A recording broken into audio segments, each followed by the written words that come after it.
Hello बच्चों, good morning. आज हम नया लेक्चर शुरू करते हैं फिजिक्स का।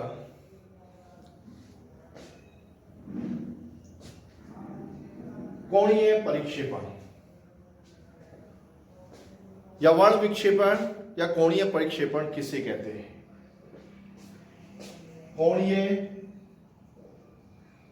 परिक्षेपण या वर्ण विक्षेपण किसे कहते हैं? वर्ण विक्षेपण, परिक्षेपण या वर्ण विक्षेपण।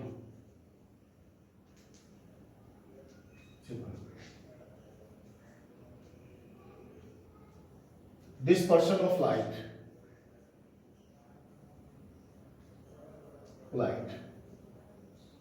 ठीक है। कल हमने डिस्कस किया था प्रिज्म के बारे में, प्रिज्म के द्वारा अपवर्तन के बारे में, और प्रिज्म का अपवर्तन निकाला था और प्रिज्म के लिए विचलन कोण निकाला था। तो अगर प्रिज्म पतला हो वो प्रिज्म हमारा, तो उसके लिए आपने विचलन कोण डेल्टा बराबर n-1 इंटू ए प्रिज्म का कोण है, अपवर्तक कोण भी कहते हैं, और डेल्टा विचलन कोण होता है। ठीक है, ये हमने लास्ट टाइम डिस्कस किया था। अब यहां अगर हम बात करें परिक्षेपण की, प्रकाश का परिक्षेपण या प्रकाश का वर्ण विक्षेपण क्या होता है, इसको हम डिस्कस करें। तो प्रकाश जो है हमारा श्वेत प्रकाश, जैसे सूर्य से प्रकाश प्राप्त होता है हमें, तो ये श्वेत प्रकाश जो होता है अनेक रंगों का मिश्रण होता है, यानी कि इसके अंदर कई सारे रंग, बहुत विभिन्न रंग इसके अंदर होते हैं। ठीक है, अब इसका पता कैसे चलता है? जब हम इस प्रकाश को किसी प्रिज्म से गुजारते हैं, श्वेत प्रकाश को प्रिज्म से गुजारते हैं, ये हमारा श्वेत प्रकाश है, श्वेत प्रकाश। इसे जब प्रिज्म से गुजारते हैं तो उससे गुजरने के बाद में ये अनेक रंगों की अलग अलग किरणों में, निर्गत किरणें जो होती है अनेक रंगों की निर्गत किरणों में विभक्त हो जाता है। इस तरह 1 2 3 4 5 6 7, यानी कि अलग अलग रंगों की, विभिन्न रंगों की अलग किरणों में व्यक्त हो जाता है। और इसमें बैंगनी से लेकर लाल रंग तक सभी रंग मौजूद होते हैं, जिन्हें आप विब जियोर कहते हैं, VIBGYOR। विब इज वायलेट, बैंगनी, I is indigo, B is blue, जामुनी होता है ये, ब्लू नीला, ग्रीन हरा, येलो पीला, ऑरेंज नारंगी और रेड लाल, सभी रंग होते हैं। प्रकाश की यह घटना वर्ण विक्षेपण या परिक्षेपण कहलाती है। ठीक है, क्लियर हो गया कि जब प्रकाश किसी प्रिज्म पर डाला जाता है, श्वेत प्रकाश, तो उससे निकलने के बाद ये अलग अलग रंगों की किरणों में विभक्त हो जाता है। ठीक है, इसी को हम वर्ण विक्षेपण या परिक्षेपण कहते हैं। ठीक है, अब इसका कारण क्या है? अब देखिए यहां ये इसकी दिशा है, इसका कारण क्या है? कारण है प्रकाश के अलग अलग रंगों का इसके लिए, यानी कि हमारे प्रिज्म के लिए अपवर्तन चाल का अलग अलग होना, क्योंकि प्रकाश के रंगों की अलग अलग रंगों की चाल अलग अलग होती है।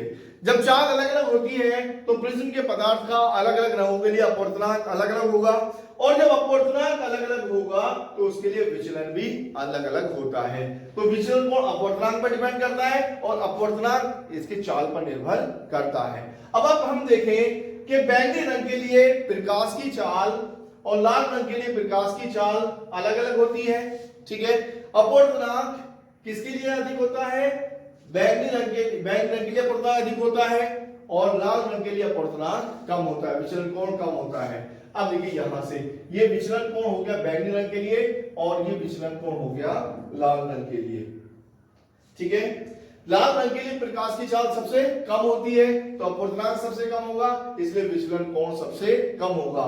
ठीक है, तो ये हो गया हमारा डेल्टा V, ये डेल्टा V हो गया विचलन कोण, डेल्टा V ये विचलन, और ये हो गया डेल्टा R, लाल रंग के लिए विचलन कोण हो गया डेल्टा V और डेल्टा R।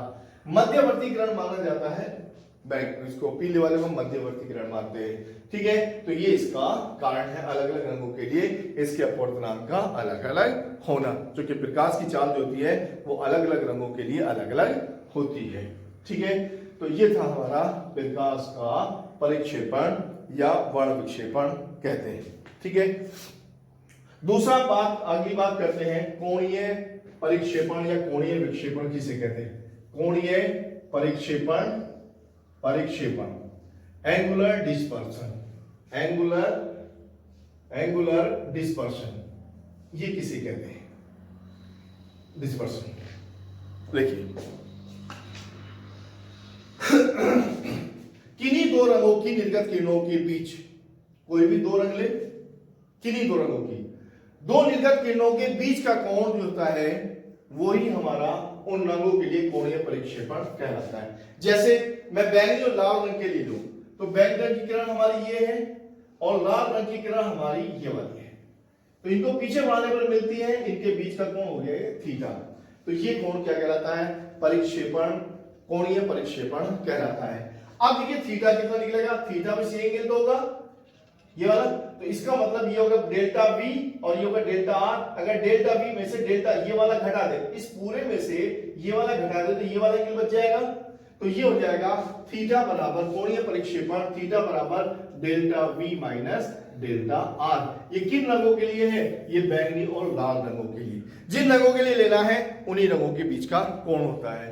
ओके, अब चूंकि पूर्णांक के रूप में लिखे, आप जानते हैं डेल्टा वी बराबर होता है एन वी माइनस 1 इंटू ए और डेल्टा आर बराबर हो जाएगा एन आर माइनस 1 इंटू ए।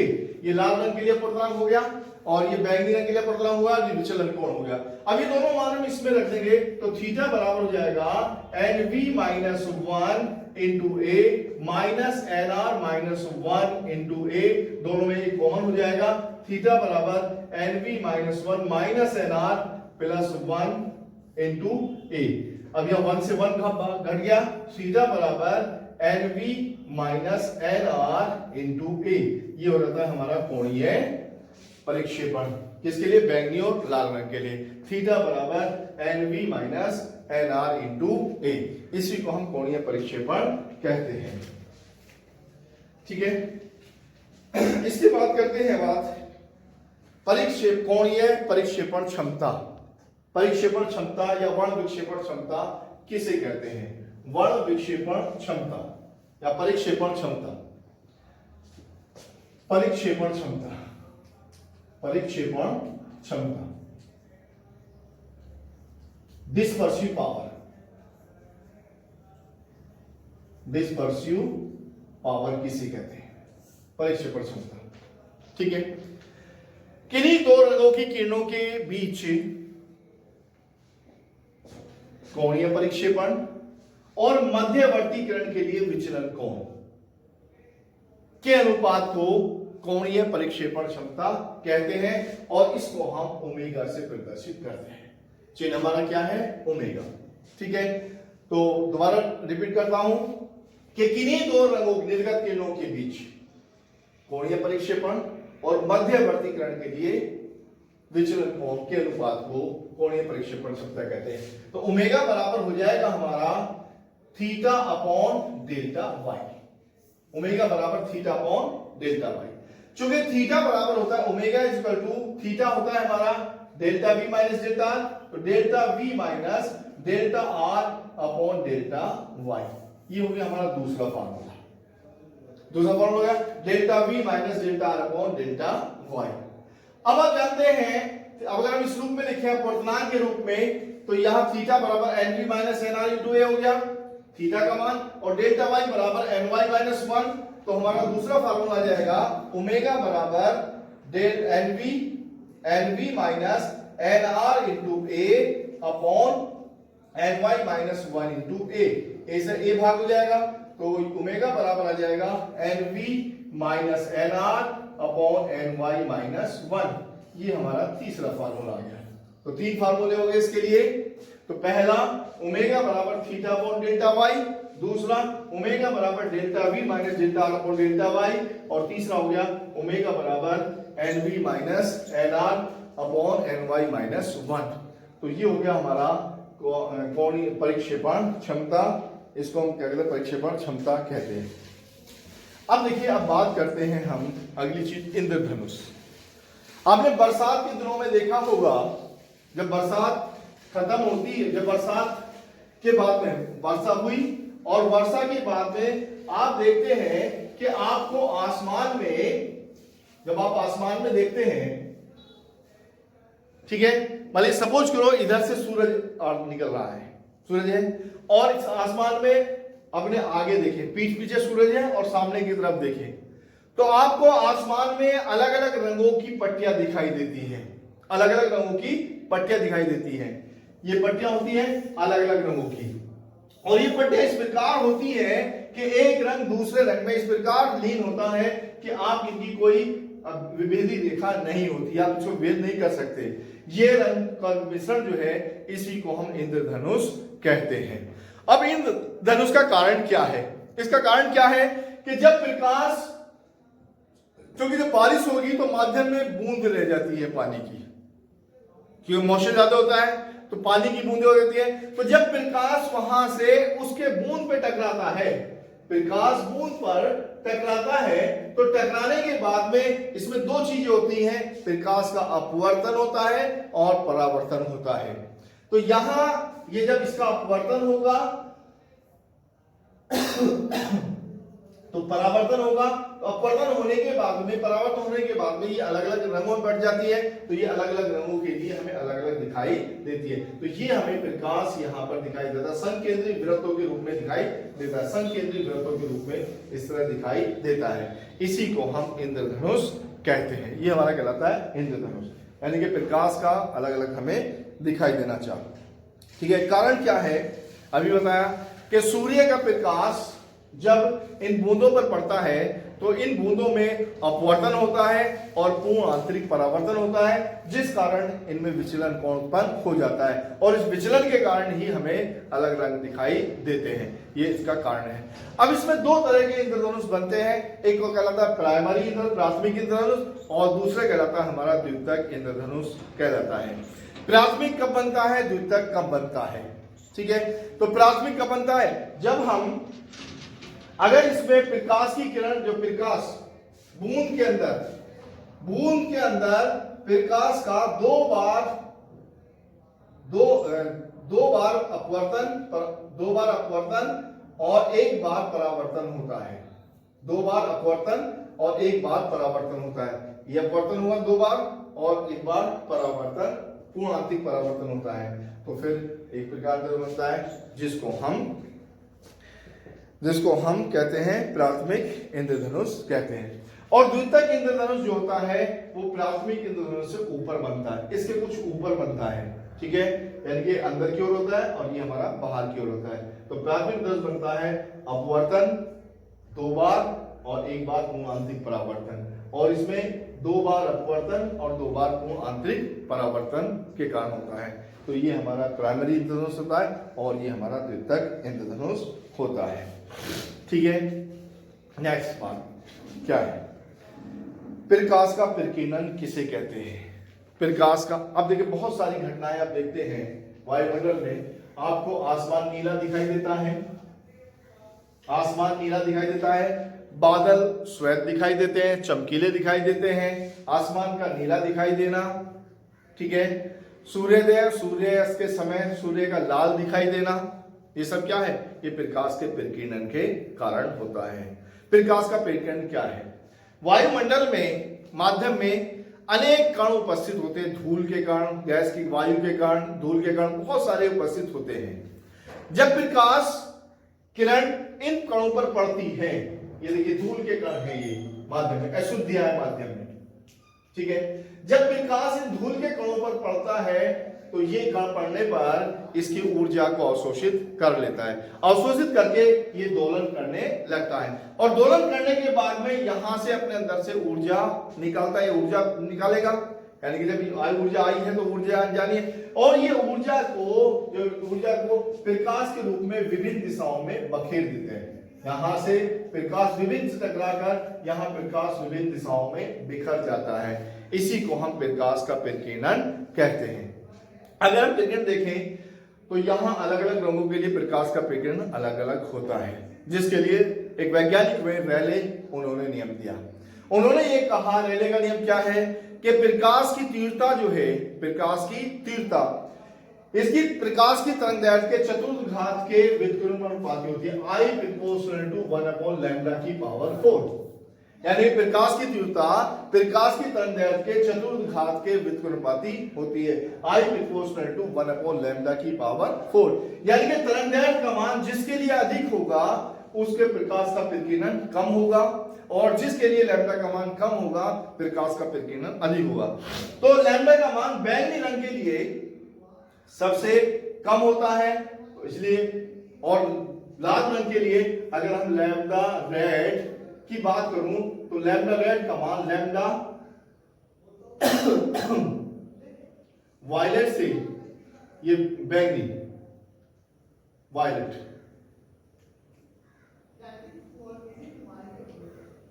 तरंगदैर्घ्य अधिक होती है, लैम्ब्डा जो है लाल रंग की तरंगदैर्घ्य अधिक होती है, तो तरंगदैर्घ्य होती है तो तीव्रता कम हो जाएगी, I = लैम्ब्डा की पावर 4। तो इसलिए बैंगनी रंग के प्रकाश का विकिरण सबसे अधिक होता है। ये जो आसमान नीला दिखाई देता है, हमें आसमान का नीला दिखाई देना, ये प्रकाश का विकिरण का ही कारण है। तो प्रकाश का विकिरण सबसे ज्यादा होता है, और सबसे ज्यादा होता है बैंगनी रंग का, और बैंगनी रंग के प्रकाश का विकिरण सबसे ज्यादा होने के कारण इसका मिक्स रंग जो होता है हमें नीला होता है, तो आसमान हमें नीला दिखाई देता है। और समुद्र भी हमें, समुद्र में उसका रंग दिखाई देता है, नीला दिखाई देता है। ठीक है। सूर्योदय और सूर्यास्त के समय सूर्य का लाल दिखाई देना। सूर्योदय सूर्यास्त जब होता है तो सूरज से निकलने वाला, जो सूरज से प्रकाश निकलता है, वो विभिन्न धूल के कणों से होकर यहाँ पर गुजरता, माध्यम से गुजरता है। माध्यम से गुजरने के बाद में सबसे ज्यादा जो प्रकाश का विकिरण होता है बैंगनी रंग के लिए होता है, तो बैंगनी प्रकाश का विकिरण होने के कारण बैंगनी रंग जो है इस माध्यम के कणों द्वारा अवशोषित कर लिया जाता है, और लाल रंग का विकिरण सबसे कम होता है, इसलिए लाल रंग जो है वो दूर तक हमारी आंखों तक पहुंच जाता है, और हमें सूरज जो है वो लाल दिखाई देता है। आपने देखा होगा जितने भी सिग्नल्स होते हैं, खतरे के निशान होते हैं, जहां भी आप देखें खतरे का निशान है, वो सब लाल दिखाई देते, लाल होते हैं। उसका कारण क्या है कि लाल रंग की तरंगदैर्घ्य सबसे अधिक होती है और इसका विकिरण सबसे कम होता है। जब विकिरण सबसे कम होता है तो हमें दूर से ही ये रंग दिखाई दे जाता है, इसलिए खतरे के निशान जो है जितने बनाए जाते हैं वो लाल रंग के बनाए जाते हैं। ठीक है। अब इसके न्यूमेरिकल्स हैं, इसमें न्यूमेरिकल बहुत आसान से हैं। जो हमारा प्रिज्म पर है, प्रिज्म पर न्यूमेरिकल पूछे जाते हैं। उसमें एक बात ध्यान रखना कि हमारा प्रिज्म का अपवर्तनांक का n बराबर sine a plus delta m upon 2 upon sine a/2 ये होता है। ये प्रिज्म का कोण है और डेल्टा विचलन कोण है। कभी कभी हमें विचलन कोण दिया होता है और प्रिज्म का कोण दिया होता है, तो हमें क्या निकालना होता है, इसका अपवर्तनांक n बराबर इससे निकलता फार्मूला, तो हमारे पास यहां किसका मान रख देंगे, a/2 रख देंगे। और कभी कभी r पूछे रिफ्रैक्टिव उसका अपवर्तक कोण क्या है, इंसिडेंट एंगल क्या है, आपतन कोण क्या है, तो I के लिए a प्लस डेल्टा I बराबर a प्लस डेल्टा m बटे 2 ये फार्मूला लगा देते हैं, या डेल्टा m बराबर 2i माइनस a, इस फार्मूले का भी हम इस्तेमाल करते हैं। ठीक है। तो यहां ठीक है। और r बराबर कितना हो जाता है हमारा a/2। अपवर्तन कोण पूछे, प्रिज्म का कोण दिया हो, माना कोई प्रिज्म है उसका कोण जो है वो 60 डिग्री है, तो r बराबर कितना हो जाएगा, r बराबर 60 बटे 2 बराबर कितना होता है, 30 डिग्री होता है। तो इस तरह हम प्रिज्म का कोण भी निकाल सकते हैं। ठीक है। तो नेक्स्ट टाइम हम डिस्कस करेंगे, इसके न्यूमेरिकल्स आपको देंगे, इसके बारे में डिस्कस करेंगे। ठीक है। Okay, thank you very much.